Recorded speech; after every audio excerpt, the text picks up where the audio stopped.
It occurs to you that if most of the traffic of enlightened souls is not into nirvana nowadays, then there must be a better place for them to go, and you set out to look for it. It doesn't take long before you run into a group of people sitting cross-legged in the dark.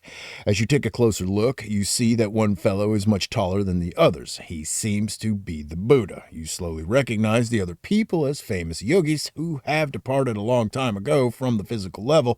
There are also some more recent arrivals. They all seem to be sitting cross-legged, except for one figure resembling St. Augustine, who is walking around with a cross as if it were a placard. He looks as if he is picketing the place. Upon closer scrutiny, you find that these people are every bit as developed as the population in Nirvana, even more so. Pure consciousness flows through their bodies, entering through their heads, where again no thought process is visible, and emerging from the bottom of their spines. From there, it flows into the manifest creation. The difference is that these people tamper a little with the void as it flows through them. They are adding a slight vibration to it, pre-basing the flow of consciousness in order to produce a certain effect on the evolution of their particular planets. You may recall from the previous chapter how tendencies are imparted on the flow of pure consciousness by the layers of letters at the outer boundary of manifest creation. One group of blue-collar workers is adding an extra twist and direction to the tendencies imparted to the void by the layers of letters.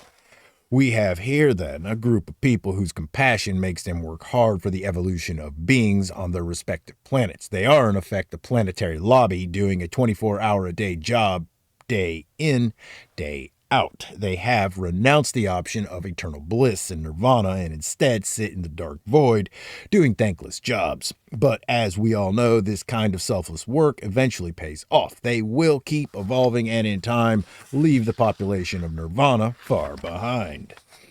The zoo. You have made yourself familiar with two groups of advanced beings and are ready to explore some more of this interesting and lively void. You push on into the darkness. After a while, some light becomes visible far away, and you go there. Again, you find a wall with a barred window. You go nearer and look in. What a surprise, a whole zoo of animals. There is a tiger, an elephant, a monkey, a goat, or some antelope-like animal, and a dog, all of them sitting in this enclosure. You are very puzzled. A zoo in the absolute? Why a zoo? Then the answer comes. Something is explaining that this is only a mental image to symbolize how we human beings embody in various degrees the traits that these animals represent.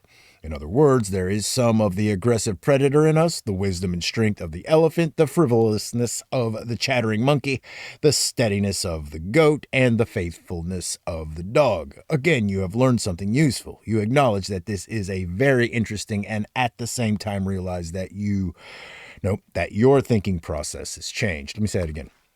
Again, you have learned something useful. You acknowledge that this is all very interesting and at the same time realize that your thinking process has changed. You assume that once you reach the absolute, the thinking process would automatically come to a stop, but here you go, romping around in the void and apparently thinking. This present thinking process is not the kind of linear deductive thinking that people normally do, but rather an intuitive knowing where very complex ideas are imprinted on the mind instantaneously. Some questions are still nagging you. Why is there such lively activity in the absolute? What or who is the something that explains things to you out here in the void? And finally, who is running the show?